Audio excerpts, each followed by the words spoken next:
you ever lift your head up from your phone, look around, and think to yourself, my God, everything is weird? Well, we do. A lot.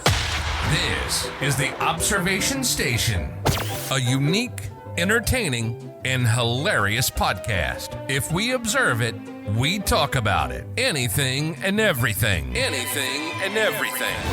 Let's get weird and let's have some fun. This is the Observation Station. And now your host, Tommy Heitz.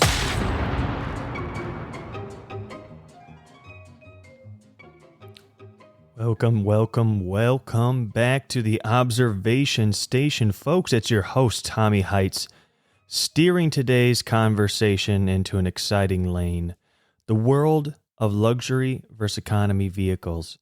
So today that's going to be taking the fast lane and the budget track. Deep dive into luxury versus economy vehicles.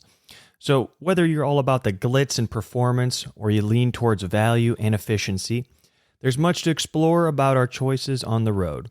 Speaking of choices, I'm currently behind the wheel of a 2012 Toyota Camry Hybrid with a hefty 220,000 miles on the odometer. I mean, talk about reliability.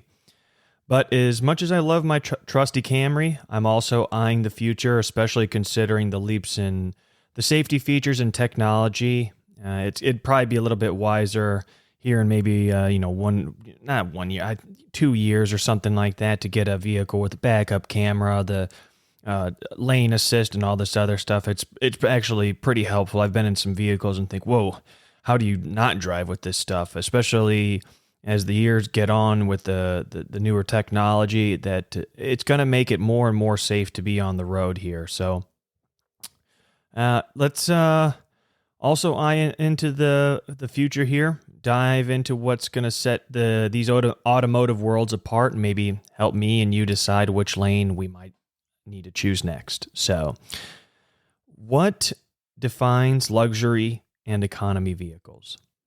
First up, let's paint the picture of luxury vehicles. Think Mercedes-Benz, BMW, Audi, Tesla, names that spell out status. Advanced technology and comfort level that justifies their higher price tag.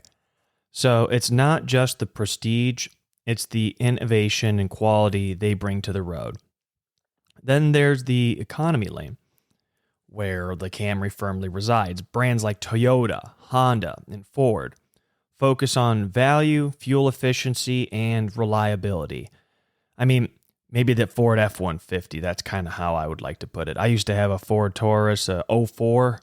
Do not get it unless that's like all you can get, because the thing has some giddy up with a V6. Other than that, it's terrible gas mileage. Don't look at it as a reliable vehicle if you need to at least commute over 30 minutes to work. So if you think economical means bare bones, think again.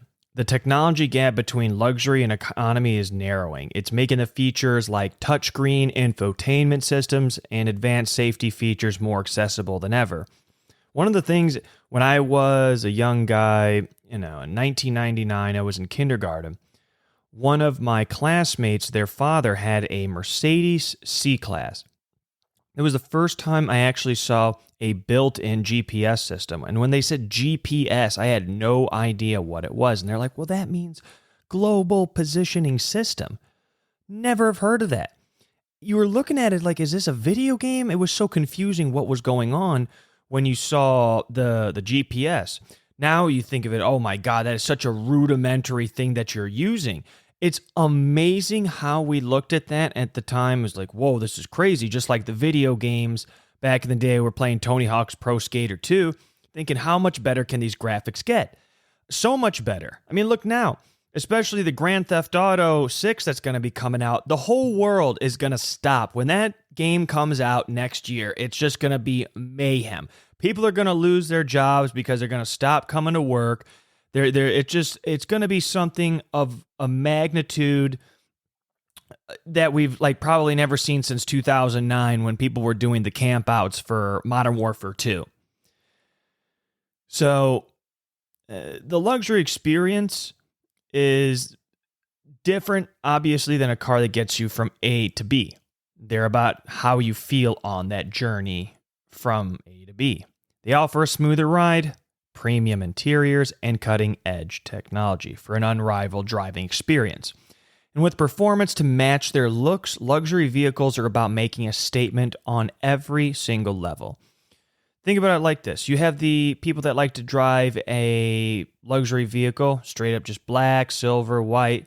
Then you have the people that like to wrap it in exotic colors like bright purple or bright candy red.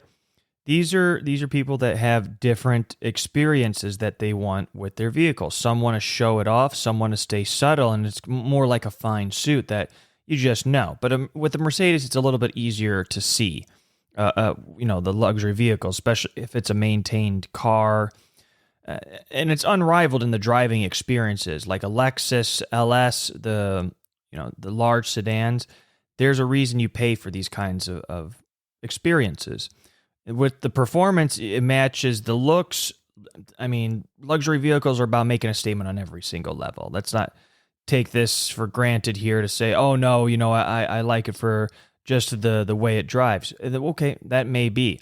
But a lot of people just get a vehicle just because it makes them feel superior to others. And they may not even have it where it's an affordable option. It's just stretching the limit of their credit line to have something they barely can even afford the gas for.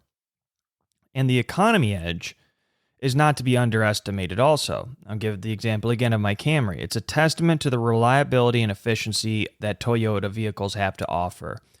With today's technology advancements, economy cars are smarter and safer than ever. The features like backup cameras, lane keeping assist, once exclusive only to the luxury models, are becoming standard, making the upgrade not just a want, but a wise decision for safety nowadays.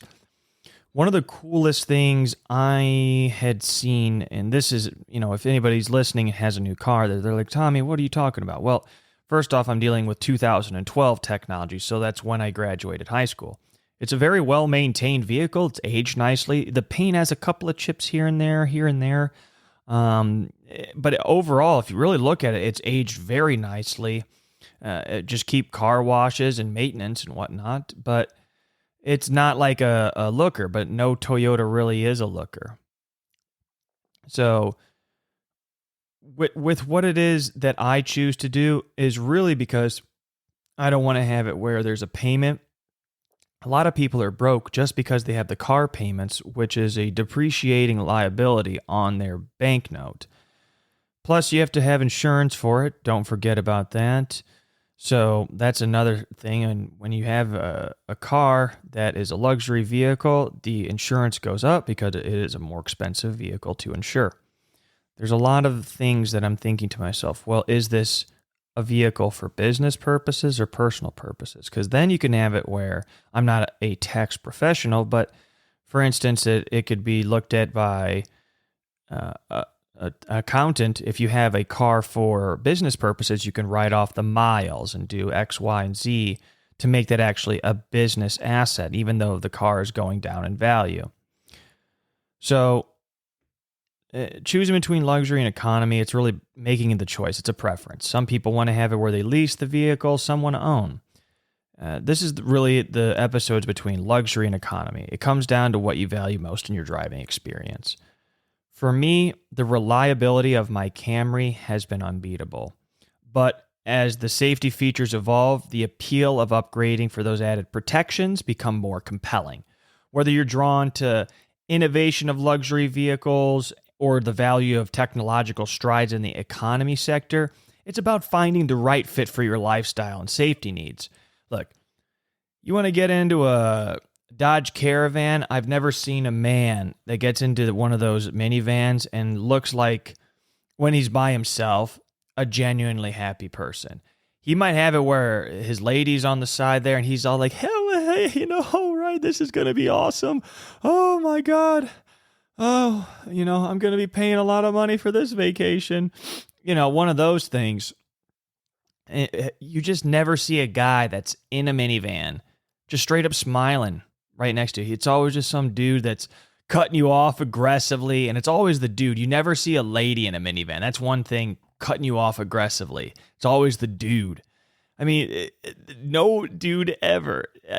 Ask your man. No man has ever had it where he had a poster on his wall of a Honda Odyssey and be like, oh man, I'm going to strive to get that beauty right there. Now, I mean, I draw the line right there. If it's a van, then we get a Sprinter or something like that. But none of this garbage Dodge products, anyways. But, yeah. I mean, whether you're drawn to the high end or the mid ground, I'm not really into the low end because I actually want to live and get to where I need to be. But it's all about, like I said, right fit for your lifestyle and safety needs. If you have children, you don't want to be having it where you got that old Honda hatchback that's got the big, loud exhaust pipe, and like 2 different colored doors. You may want to have it where you upgrade a little bit. So, well, that's the end of our road today on Observation Station. We cruised through the distinctions between luxury and economy vehicles, touching on everything from performance and comfort to the evolving tech that's making cars safer and smarter. So whether you're like me, pondering an upgrade from a beloved high-mileage ride for the sake of advanced safety, or you're just dreaming of your next set of wheels, I hope today's episode has fueled your thoughts. So before we park this episode, let's peek into the rearview mirror. Next week, we're shifting from the tangible tarmac to the conceptual with the future of work. Robots versus humans. In a world where automation and AI are on the rise, we'll explore the dynamics between our robotic counterparts and us humans. Are we heading towards a collaborative future or a competition for the workplace? So with my Camry's miles as a metaphor for the journey we've shared with technology so far, it's bound to be a thought-provoking ride. So tune in as we navigate the intersections of innovation and employment. Until then, keep those wheels turning and your mind open. Drive safe, everybody. You've been listening to the Observation Station. We find everyday life and everyday situations hilarious. We hope you've enjoyed the show. We know we had a blast. Make sure to like, rate, and review. And be sure to tell a friend about the show. That would help too. See you next time on the Observation Station.